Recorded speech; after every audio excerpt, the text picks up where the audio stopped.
Hello, guys. Hi, everyone. Welcome back.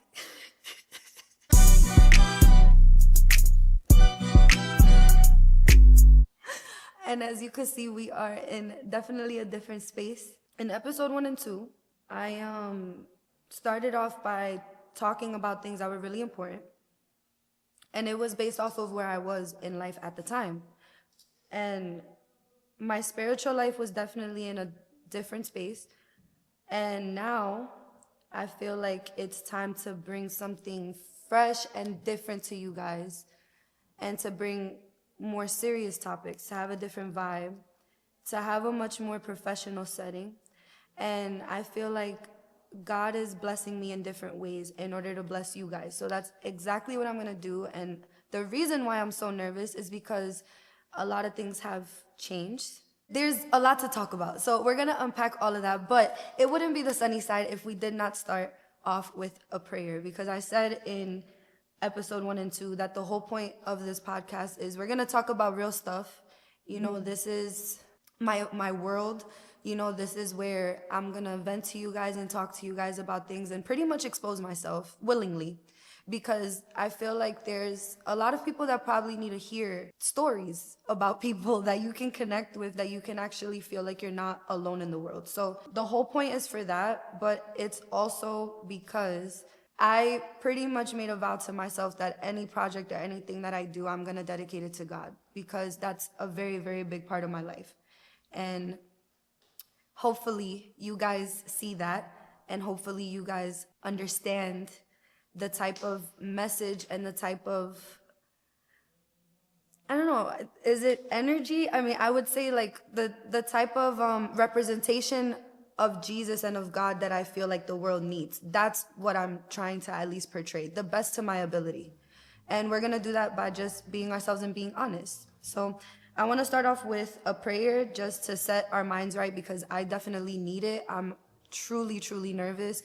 I don't know how this episode is gonna go, and I'm not really gonna hold back much. So we need God right now. So if where you are, if you can close your eyes and bow your heads, it's gonna be very short, sweet, and to the point. Abba Father, we give you thanks. We thank you and we honor you most and foremost before anyone. We're gonna acknowledge you right now and ask you to be here in a very, very special day for me, because this is very new to me. It's something very, very serious, but you have a purpose and a plan for everything that you're allowing, and I just want to give you thanks. I want to give you thanks for allowing me to have a job, to have the means, to follow the dreams that you put in my head, because this isn't something that I feel I came up with myself. And whatever you want to do with what I say today, God, I just ask that you turn everyone's heart over to that they may feel you, that they may not feel my emotions, that my emotions may be controlled under what you have to say through me and what you're going to do today. So I thank you, and I ask that everyone who watches this episode, just bless them, whoever it might be. I'm hoping that it reaches the right people, but I also hope that it reaches the people that probably never, ever really considered you in any type of way.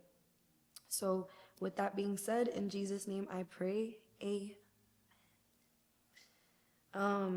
Now that we set the tone, today's episode is about you and me, pretty much. It's about basically setting the tone for what we're gonna be experiencing as you guys see more episodes that I'm gonna bring to you. The people that I'm gonna invite, the people that I'm gonna interview, the conversations we're gonna have on this podcast, it's gonna be faith-based. It's gonna be about Jesus, yes. I'm gonna be asking a lot of questions that are centered around that, because I have a lot of curiosity when it comes to people's stories and just stuff that's going on in the world in general. But I'll be honest, the same girl that I feel like was speaking in the episodes that you saw was a girl that was trying to jumpstart something, and I feel like there was a point to prove. I'll be honest. It was like, I don't think that there's been easy moments. I'm sure a lot of you can relate. There hasn't been easy moments in the past few years, I want to say, but there's been a lot of good. A lot of good. And sometimes we get clouded by those dark moments. And when I come out of those dark moments, like now, because I just came out of one, that's why I didn't really film anymore after that. When I come out of those dark moments, at least for me, I don't know about you, but I tend to like, okay, I want to have my comeback. I want to have my comeback, and I want to flex on everyone who hurt me, and I want to flex on this, and I want to show the devil that he's not gonna win. Like I'm that type of person. But humbly speaking, I rush into things a lot, and it's gonna show with what I'm gonna share today too, which is one of my biggest downfalls. And if you're someone who's trying to chase your dreams, I genuinely recommend not to do that. Don't rush, because the one thing that I should have been focused on and I feel is the most important thing to do is my relationship with God. I feel like the first episode that I want to give to you guys is making you reflect by hearing my stories, by hearing my experience, making you reflect on whatever roller coaster you call your life and the emotions that you have to experience on a day-to-day basis. And what does that mean for your spiritual life, if you're someone who believes in God or not? When it comes to your innermost part, right? Like, one passage of the Bible that I really love a lot is, who can understand the heart, right? It's so complicated. Only God can understand it. Only God can comprehend it. And he searches our innermost being. I'm someone who really loves imagery, especially when I'm reading or if I'm writing. When I read stuff like that, especially from scripture, it makes me literally envision God actually examining the inside of my very, very complicated heart. And I'm someone that, I'm just gonna put it out there, if you're not someone who believes in Jesus at all, or if you're not someone who has faith at all, this isn't necessarily to convert you. This is to plant a seed in you. This is to kind of introduce you to something different. And the only reason why I find it fitting for me, out of all people that can speak to you, that can give you advice, the only reason why I find it fitting for someone like me to speak up about certain things is because I've been through probably one of the worst roller coasters, especially as of recently. And the topic for today is how to get back to yourself, how to come back to yourself, how to be yourself again when you feel lost, when you feel like you pretty much lost a lot, how to be yourself again. How did I do that? How did I do that enough to be able to have, all of this now and be able to produce content that glorifies God, but that also allows me to have a platform to vent and to be open and to shine and to not be afraid to shine, right? And God has a time for everything. But this episode is essentially getting back to that. The topic is how to come back to yourself, how to turn to God, and how to find yourself. And for me, it has to do with my spiritual life. That's where the hit came the most. And I want to circle in on that because I'll be very honest. And I feel like my friends know this. You guys know this. And I'll be honest, getting excited for this episode, right? And I mentioned it a lot, and I was getting super excited. But I got excited based off of what I said because I felt like this would be. And this is why I like to start off allowing God to do as he pleases, because confessing something, I wanted this episode to be I'ma tell y'all. Like, whoever hurt me, whoever I felt hurt by, and whoever I felt like, oh, I got pushed down emotionally so bad that I wanted this episode to be like something to flex, something to, and I feel bad about that because something I feel like has this much creativity and this much like holiness in it shouldn't be used for revenge. And I'm not gonna lie, I'm gonna explain where I'm coming from, trust me. But I just want to start off with that to set the tone, because based on whoever's watching, I don't want you, I feel like I changed. I feel like I don't feel like I want to make this about strictly what I need. I feel like I want to come from a place of love, but I also feel like this is what I was afraid of. I want to come from a place of like, I'm trying to find the words. Like I want to come from a place of like, if I survived all of that, what's the point? Because it's like, I think it goes without saying that it's like, I don't think I have to remotely do too much to flex on anyone. I think like God spoke for himself. And right now, I feel like sitting in this chair, and I hope that someone takes away from this. If you or anyone you know has gone through a really, really bad moment, like a moment you felt like you weren't gonna get out of, right? Like a moment where you felt like really trapped. Someone, let's say, like, I'm not speaking for myself when I say this. I'm gonna speak for myself in a second. But in a moment where you felt, let's say, like abandoned, or like in a moment where somebody like did something really bad to you, or like life hit you pretty hard, like a financial hit or something, or a death, God forbid, right? And you feel like your dreams and the things that you want to pursue are the way that you're going to prove to those people that you didn't deserve what happened to you. I want to tell you right now that that's an insult to your dreams. And the reason why I say that, and I feel it so heavily now, because I asked God, we talked about this for weeks after, something I went through.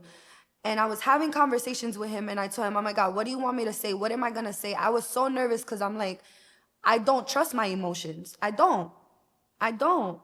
You understand? Like, I'm somebody who is like, I'm pursuing therapy. I understand what it is, to struggle with certain things. And I'm like, if I'm trying to go into a professional setting and I'm trying to reach people of different walks of life, how the hell am I going to do that? Sitting in a chair and just yelling at the camera and just being upset and just being angry. And then also proving to my enemies, quote unquote, I don't consider them enemies, but like proving to people that might be against me or that didn't want me to win necessarily, proving to them that they're right.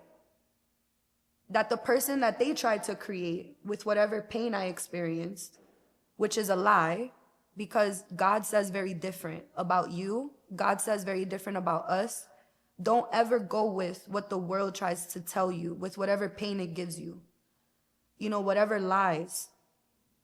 That literally, yes, that come from the devil, as funny as it sounds, but I'm someone who does believe that. Because it's true. The same way, if you're someone who believes in God, you also have to believe that there's someone and something out there that doesn't want you to win, that wants you to look crazy, that wants you to actually look like someone that's not capable of grasping what you're going to be responsible of. Because a lot of recognition and a lot of acknowledgement comes with responsibility. Being a leader, being a voice, it's very fun to say, I want to be an artist, or I want to be a podcaster, I want to be on camera. And then when that recognition comes, you know why a lot of people drown? Because they don't know how to hold that responsibility. They don't know how to contain themselves and keep their composure. And I don't want to be one of those people that proves people right. I want to prove them wrong. I want God to prove them wrong. And as someone who needs to learn how to speak in public settings and have control over themselves, this is practice. Because you're not going to hear me and you're not going to listen to me if the only one that wants to be heard is me. I have to hear God, and so do you, with whatever I'm saying. So, with that being said, if you're somebody who's insulted your dreams enough to try to use them to get back at people, I believe that those dreams did not come from you. They came from something way, way more powerful than you. And I believe that you should accomplish those dreams for the sole purpose of inspiring those same people, of being humble enough to say, you hurt me, and I'm going to show you what it is to really be powerful. And I'm going to show you what it is to really be successful. And not under your terms, under the terms of being somebody who knows how to be humble. Because I believe that hurt people hurt people. I believe that hurtful circumstances hurt people. And I believe that if you just get swayed by whatever you're given and you don't turn it into gold, or if you don't turn it into something better, you're literally never really going to be happy with your success, even if you reach it. You're going to reach high enough and then fall flat on your face because you're not going to contain it. And I'm not gonna be one of those people, and neither are you. And I don't even wish that. I don't wish bad. You know, even if they're watching, which I hope that they are, but I don't wish bad on anybody who was involved in catapulting me into where I am right now. I'm gonna speak life at this moment. I'm not gonna speak negativity. I don't see it as people that put me through something. I see it as an experience that needed to happen because I needed to wake up. And a lot of us need to wake up. A lot of the time you think that the worst thing in your life is happening to you, and that's the main thing that you could use to push you to do better. You really want to flex on those people? Show them somebody that they never thought they would see before. I could put on makeup, I could look pretty, I could take the best pictures in the world, and I could be the prettiest girl in the world, and if my spirit is not right, it doesn't matter. And I'm not gonna go anywhere. And I let a lot of demonic dark things sway my perception and try to change who I am. With that being said, I feel like one of the ways that I lost myself, you know, to give you the first point, one of the ways that I lost myself, right, is that I filmed those 2 episodes for you guys. And then around March, someone and I'm gonna speak freely. I'm gonna speak knowing based off of even how I feel about this specific person. But around March, maybe end of February, someone very, important to me at the time, entered back into my life. Somebody that I had lost, that, I know what the reality of the situation is now because God has done a really good job in clearing my head and in also bringing me back to reality because I wasn't in reality for a while. And if anything that I'm saying resonates with you, I want you not to internalize it. This isn't trauma bonding, okay? This is a way of you seeing that there's people who understand. Because I'm pretty sure that I'm not the only one who's been through heartbreak. I went through a heartbreak, okay? I went through a really, really bad breakup in a very unequally yoked relationship. And when I say unequally yoked, I mean a relationship that from the beginning, God told me not to get involved in. Why did God tell me not to get involved in it? Because I feel like there were things that he wanted to protect me from because he knows what's gonna happen. I don't believe that it's because this person is a bad person. I don't believe this person is a bad person. I'm gonna get into that too. I believe that God just didn't want me to have to experience certain pain. And a lot of the times we really ignore the signs. We ignore red flags. It's gonna sound cliche, but we do. We got into a relationship, to say the least, right? But I wanna say 2 to 3 months, right? I got with him. 2 to 3 months, and I was in love with this person. Like I'm talking about, if I just sit in that for a second and marinate in that for a second, I would do anything and everything for this person.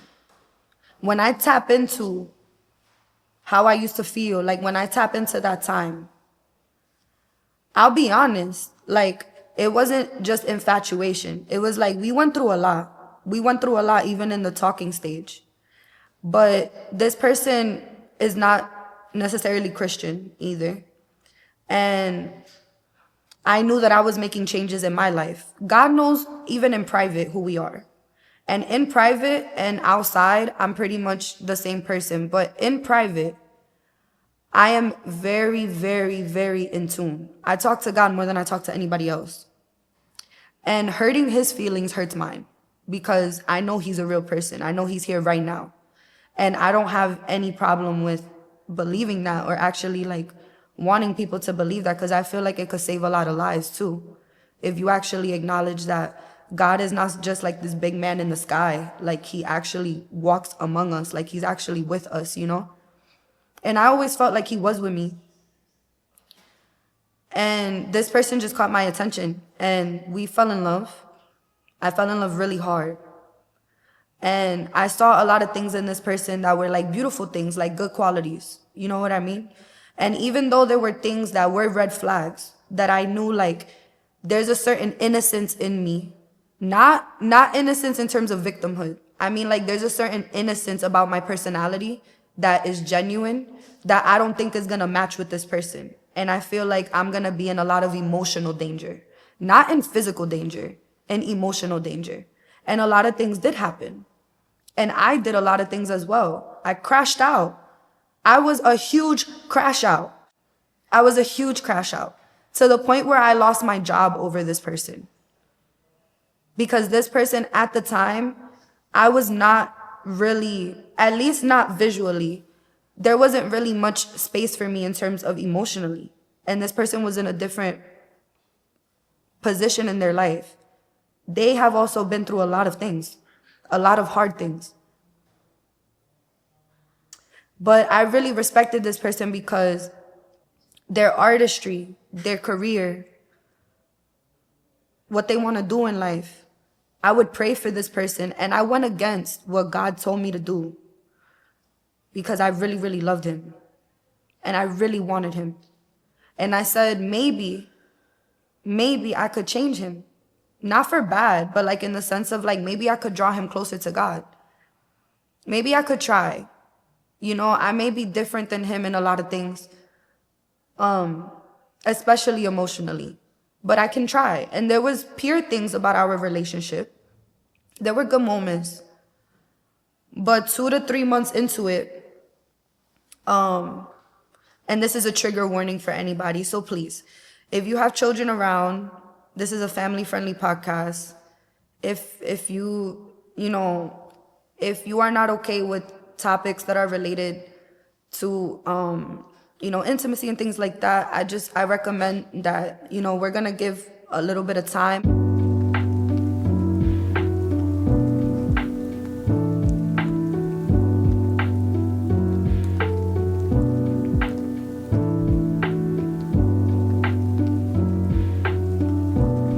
Two to 3 months into my relationship.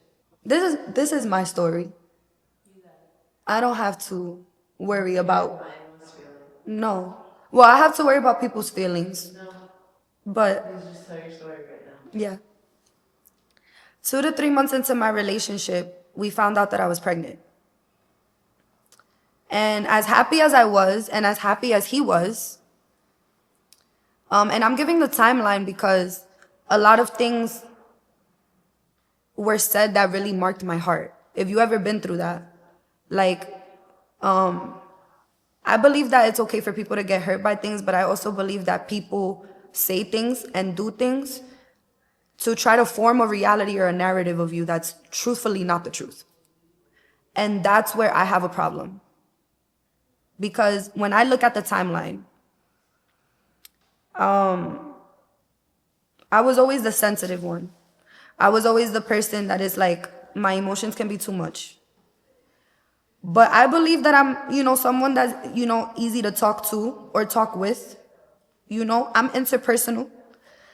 And mind you, remember, I'm strictly in disobedience at this point, spiritually. So I just want to make that clear. Remember, all of this happened while like God is literally teaching me a lesson. I got pregnant, and as happy as we were, I also did something that I should have never done. For me, I'm saying that for me. I should have never done it. I do not believe it was the right decision. I do not believe, and I do not condone it either, because I believe that God is against it. And I will be honest, I feel like there's areas that I cannot speak on because I am not every individual person. So this is why I said this is a trigger warning. We may not agree on everything, but me and my partner decided to have an abortion. And me as a Christian, I had a responsibility to not do that. And I decided to do it. And I said yes. I wasn't forced. I wasn't persuaded. But there was fear. If you're a woman, you understand this. Like, there was fear. Because I also noticed characteristics and even certain things in our communication that aren't okay that can probably cause friction if we become parents. And I don't think I'm ready for this. Mind you, one would say, why are you being intimate in the first place, especially if you're a believer, before marriage? And even though I had all intentions and we had all intentions of marrying each other one day and having a family and having a future, and this person wanted a future with me and he was very much in love with me, there were feelings that I had in here that just didn't make me feel safe emotionally a lot of the time. And I felt like, what if I become a single mom? Or what if something happens? Or what if I disappoint my pastors? Or what if I disappoint my family? And I didn't want to tell anyone. I didn't tell my friends at the time. We also weren't communicating that much. He knew that. There were so many things happening in my life at the time that he knew. And there were people even in his life that had a close view or knew of things that I was experiencing besides having my abortion. You understand? But I struggled with it because even till this day, I don't think people really grasp the emotional consequences and the mental health consequences that comes when you make certain decisions like that. That's the reason why I'm against it. Because I know firsthand that it traumatized me. And in the form that we decided to do it to, which was at home. And just for educational purposes, I don't believe that, I do not condone this at all, like I said. That is not the purpose for this podcast at all. But woman to woman, don't put anything in your body if you don't know how it's going to affect you, especially to do something like that, because it's going to harm you. And I don't believe even my partner was ready to deal with an abortion. And I have to be fair. I believe that he was also experiencing something that he didn't want to admit hurt him too. And I can be understanding to that. You know what I mean? Now, things changed rapidly after that. I wasn't the same anymore. There were fights, there were arguments. I crashed out even more. I became a person that I didn't like. I believe that in the case of communication, we were abusive to each other. And I also believe that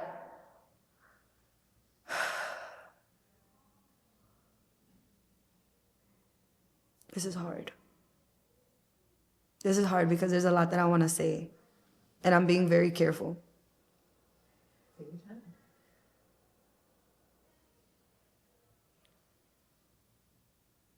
Because I don't believe that I was dealing with someone that didn't love me.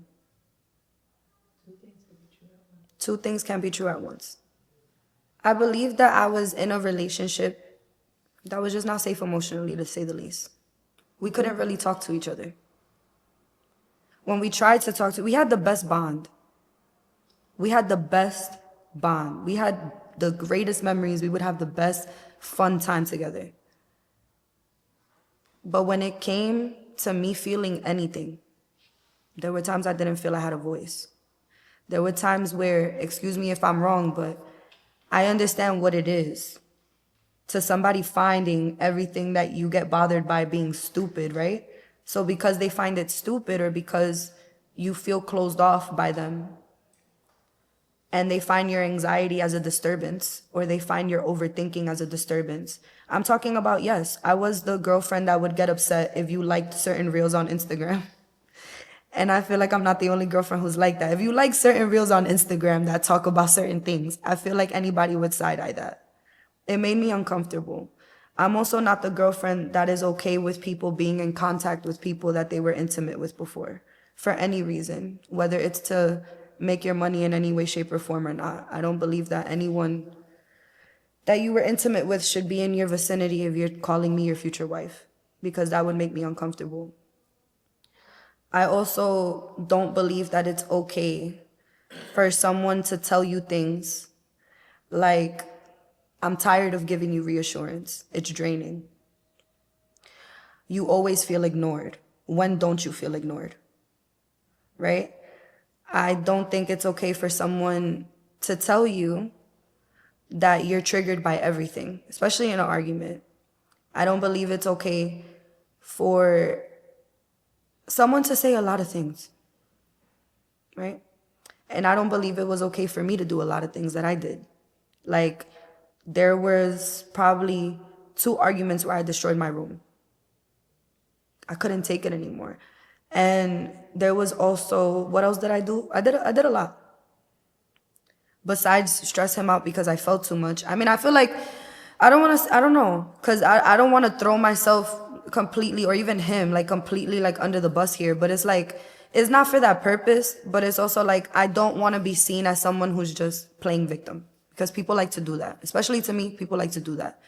As if I'm not someone, which I feel like anyone who knows me knows deep down that if there are areas in me that I need to admit that are bad, or if I failed in any way, I'm very self-aware and I can take accountability.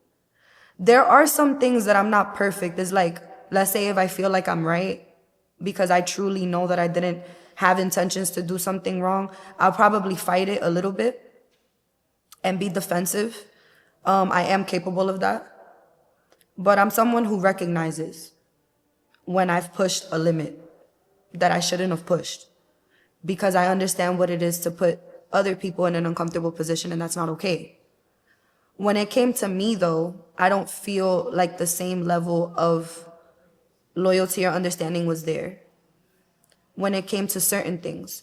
And sometimes we don't realize it. That's why I'm not attacking anyone, because I feel like we don't realize sometimes how we're hurting someone and mentally abusing that person, or being in a mentally abusive situation by both parties, both, because I've always said both. Both parties should not participate in something that could be mentally abusive. And mental abuse is something that directly and indirectly can happen consciously and unconsciously. When someone is in your face begging you to listen to them, or telling you for weeks that they don't feel like themselves, and you do see them seeking out professional help, and you do see them taking strides to better themselves for the betterment of your relationship as well, I don't feel like it's fair to not offer them that safe space when they're putting their part, when they're putting their effort. And I don't think I was treated the best all the time. I wasn't always treated the best. I feel like our image as a couple was protected when it came to our family. We knew what to say, we knew what to do. Of course, that was the point. I never wanted my family or my friends to see him the way that I didn't see him. And I saw him like up here. I put him before God, and that was my first mistake. I did. And that's another reason why God taught me the hard way that I'm not ready for a relationship, because you're not supposed to put anybody before him, not even your partner. God comes before any type of fun we're about to have, anything that we could possibly do. And if you don't have a relationship with him, and if you don't directly talk to him every single day at least, there's no reason for me to be giving you the time of day. Not a woman like me at all. That's spiritually unhygienic. It's irresponsible. I'm not with it. Take my advice, if you're a woman especially.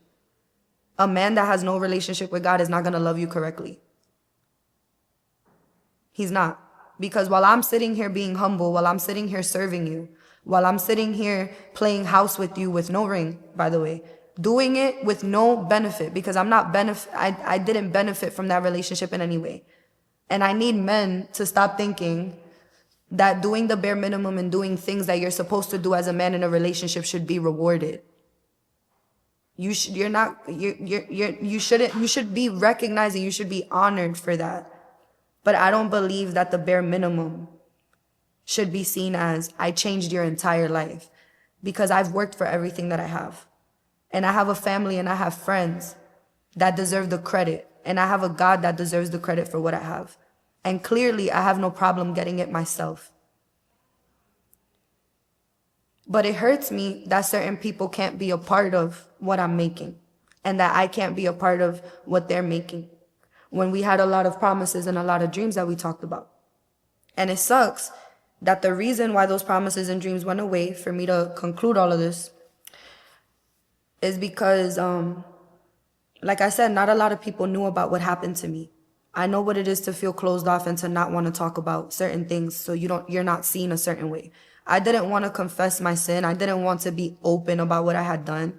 I didn't want anyone knowing that me, someone who also has suffered a miscarriage before, willingly gave up their baby now. I felt guilty. I felt like a failure. I felt like a sinner. I felt like a hypocrite. Because there's so many people that know so many things about me. And thank God that I could put on a brave face every day, because sometimes I'm scared that even gaining success from this, that somebody would try to harm me or my reputation. But if it comes, it comes. But God has always shown me that there's nothing for me to be afraid of, because I know who I am. And if you know who you are, you shouldn't be afraid of what people say about you. And this is what I'm talking about. You have to actually get in the Bible and see what God says about you. So, as even though a lot of people didn't know, I did have certain people that I did trust with the hard things in our relationship that we were going through. It's okay, and I'm gonna say this, right, as a sidebar, it's okay to have advisors in your relationship, not necessarily involve people in your relationship, but something that I really didn't take into account is that regardless of what I felt for these people, they might not feel the same way for me. And you have to have discernment, okay? I didn't understand that these people at the end of the day were not my friends. But I saw them as my friends because they ended up finding out something very personal about me. And you excuse me if I'm wrong, but I am somebody who believes that if you know a very intimate detail about someone, and you're probably the only two people, because it was a couple that my ex is close to.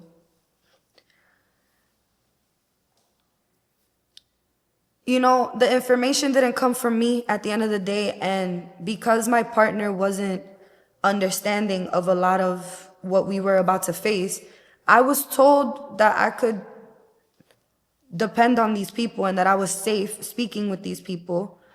I didn't know what the limits were to vent, by the way. I strictly just had permission. And, I think them and one of his family members, who I was not going to call, because also in a moment of distress, my thing is that I'm sorry. Friends, respectfully, they can come and go. But if I ruin your image to our family that we're trying to bring together, for me, that's a bigger deal. I made the mistake of going to his sister one time and being really upset. And we both set the boundary that, no, if I need advice or if I need that, I should be able to speak to him. You should be able to speak to your partner. That's a red flag. Okay? You should have that level of softness and kindness from them that you can talk to them about anything. All right? Without you feeling like you're annoying, which was a word that pretty much labeled me majority of our relationship. And it's not fair, and it's not cool, and it doesn't feel good. It doesn't. So these two people know, and long story short, after he told them what we were going through, because these are his friends, he has the right to vent, of course. Everything happened really quickly, and a month after the abortion, we had an argument, and I got really, really upset. And I've spoken to this person a few times already about our disagreements, because these are people that love him, So I'm thinking that these are people that, are gonna have our best interest. I never spoke out of turn. I was even told by this person, I've never been disrespectful ever. But for some reason, this day was different and something bothered me. We had an argument and I showed screenshots and I spoke to her and I had a conversation with her, and I really didn't want him to know because I felt crazy. I felt like I already said that I felt really low as a woman already. And I felt like my partner didn't like me anymore. There were a lot of things that made me feel like he was losing interest in me. And intimacy and other areas like that don't save a relationship. It wasn't a good position for me to be in. Even spiritually, I harmed myself. I put my heart in danger. And pretty much It just turns out that I found out after the breakup, actually, because he ended up coming back after the breakup because it was like, I can't let you go, but I have to let you go. And it was this whole thing. And I still, till this day, don't understand why in our last conversation that I ever had with him, and it's been marinating on with me ever since, and he doesn't know that. But I'm here to say that I just want to say that conversation that I had with those two people was recorded. And that broke my heart because now I understood that 2 weeks in between me venting to this person and having my conversation recorded but without my knowledge, there was 2 weeks and my partner had something really important that was coming up and I was supposed to go. I was told not to go because when they went earlier, the recording was shown to him. And it was also told to them that I misconstrued and I chopped up with intention of lying what that person had said to me. So I'm assuming that maybe, giving the benefit of the doubt, I've been trying to heal from this. I've been trying to understand it. But I truthfully didn't have any bad intentions when I called anyone. I was afraid of being in a relationship that would turn mentally abusive, but it wasn't. When you have people using words like allegations and accusations towards you, it's like, I'm not accusing him of anything. I didn't, sorry. I keep looking this way because it's like, I feel safe this way because it's like, I get nervous, but it's like, my boyfriend was not abusive. I feel like there's things that were very toxic, but I'm not going to call anyone an abuser. And I don't believe that I said that in the phone call either because I have nothing to hide. But I believe that it's wrong. And if you're somebody that your character was spoken about, and this is what broke me, this is where I got lost, right? To make the circle back. I was told that I betrayed someone. I was told things about myself that I had done. And I begged for forgiveness, by the way. I took accountability. I tried calling these people. I tried reaching out to them. It was already decided that I wasn't liked. You understand? It was already, there's people that are going to be in your life that you think, like, it means the world to me when somebody's there for me. And I want to publicly say that till this day, God knows that even when I pray for these people, because I pray for them, I don't hate them. I don't hate you at all. And I hope that you don't hate me. But I was going through a lot, you know, and it doesn't justify how I sounded in that phone call. You understand? I understand that I sounded probably crazy. I didn't sound like someone who was in love. And I probably didn't sound like someone who was in their right mind, but I admitted that. And I made it known to my partner many times that I wasn't okay. I really wasn't. I want his family to know that I wasn't. And that I love him. You know, I really do. But I still haven't processed why it was even taken that way. I never ever wanted to say that someone who was being there for me, because I had no ill will towards you, that someone who was being there for me wanted us to break up. What was told to me was that everything that I was expressing, and I believe that it is true, and I should have taken it into account, honestly. Everything that I was expressing, if I feel all of that, maybe I should leave. Or we should break up or take a break. That was advice that was given to me. And before he left for his trip, for his thing, I did stop him and I said, listen, I had a gut feeling and we both were feeling very uncomfortable that week. It was 2 weeks in between that phone call. And after that phone call, I told her and I told them, and I didn't lie. I told him, I did speak to him. Because I tried. It was never really a good time, but it's like we had so many arguments and so many conversations. It's like I didn't know there was a deadline to tell my partner how I felt. I thought that these are feelings that we're supposed to be working on as a couple. I didn't know that I was being rushed.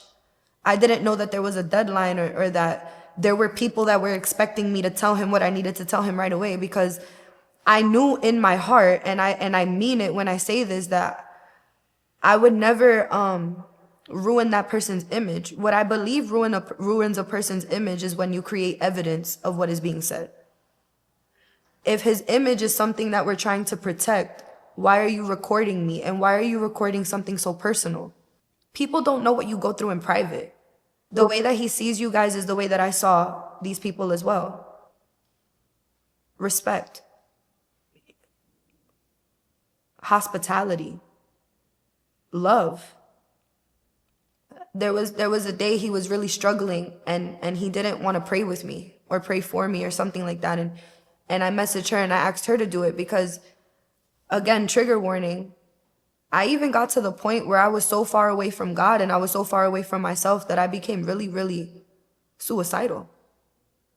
I had ideations. And my boyfriend could have lost me. And if it wasn't for her, there were many times where I spoke to her and she spoke life into me.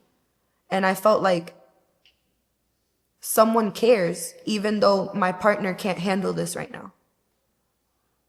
So when I called her that day, it wasn't any different for me, but I guess it was different for them. And sometimes I'm curious, and it's okay just for growth purposes. Sometimes I'm curious, like, where in that conversation did you say we have to record this? What set that alarm? Because I thought you guys loved me too. That's the thing. Like, I understand that I'm being felt out. We're getting to know each other. I'm just the girlfriend, but I take the word family and friend very seriously, especially because during that time, I didn't really have a friend who was around that knew this. That's why when he came back and he told me, what you did to me, you keep mentioning the abortion and it's not an excuse for what you did. You betrayed me. How did I betray you? By picking up the phone and calling someone who loves you and someone who I thought loved me. Because I don't think it's okay to know something that happened to someone medically, and after that, you're not at least a little bit close. A little bit. Because you know something that even my own mom doesn't know. So I lost myself, and I've come back. And I want to end this episode by saying, first and foremost, I love everyone involved still. It's not easy still. But I turned to God after it happened. I turned to professional help after it happened. I recognized a lot. And that loss was really big for me because this was somebody very important. For real. But you should always want people to succeed regardless. I want anyone who has ever felt betrayed, because I feel like I didn't betray anyone. I feel like in reality I was betrayed. I feel like nobody stopped and said, hey, why did you record my girlfriend? Nobody stopped and said, hey, maybe we should help her, or like maybe we should put these two in a room as their friends and have a talk. I would have preferred that instead of being seen as a liar, because I really didn't lie. But I didn't want him to know what I had said because I knew that my emotions and the way I reacted that day was not proper at all. If you guys and whoever else is watching, because I have to get out of these people for a second because I have an audience to speak to as well. Come back to God no matter what you go through. That's the point. The way that I did it was professional help. Second point, the way that I did it was, or second tip is, I started loving myself more. I'm not about to let nobody make me feel ugly or make me feel replaceable or make me feel no way when I know that God made me a wife. God made me a leader. He made you, whether you're a man, a woman, he made you very special, very amazing, very beautiful, very important. I believe in you. And you guys too, the people involved. Like, I'm speaking life to everyone. This is the sunny side. This is not the dark side. I'm not here to yell at you. I'm not. I got hurt. And unfortunately for you, it didn't work. But I'm still the type of person that believes I have faith. There doesn't have to be no type of reconciliation, but I'm not going to be the type of person in the world that doesn't know how to forgive and that doesn't ask for forgiveness either. And that doesn't know how to turn situations around for the better. Because if I ever in my life come in contact with any of these people again, I don't even want you as my audience, and I don't want them or anyone involved to ever see me. I don't want you to see me. I don't want you to see me at all because I'm a very imperfect girl, and honestly, I'm capable of, let me not say pissing you off. I'm very capable of making you upset. I'm very capable of annoying you, and I'm very capable of making mistakes like the next person. I don't believe I'm a good person. I believe I have a good heart. Nobody's a good person. The Bible says there's not one person who's good. The only one who's good is God. I'm not a good person. I'm selfish sometimes. I think into things. I overthink. And you know what? Even though the devil tried to use someone that I loved, because it wasn't him that hurt me, the Bible also says that our battle is not even against flesh and blood. All right? I could look at whoever's in this room right now, and if they do something to me that I don't like, that wasn't them who did that to me. There's somebody that knows exactly how to use people to get to you.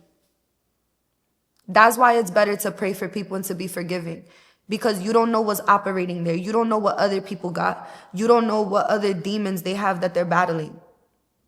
So how can I hate you? I do feel betrayed. I do feel hurt. I didn't want to lose my relationship. Regardless if I was disobeying God willingly. That doesn't mean that I wanted to lose my relationship though. You understand that? God literally had to rip something away from me to bring me back to him, and that's why I'm giving this a chance again.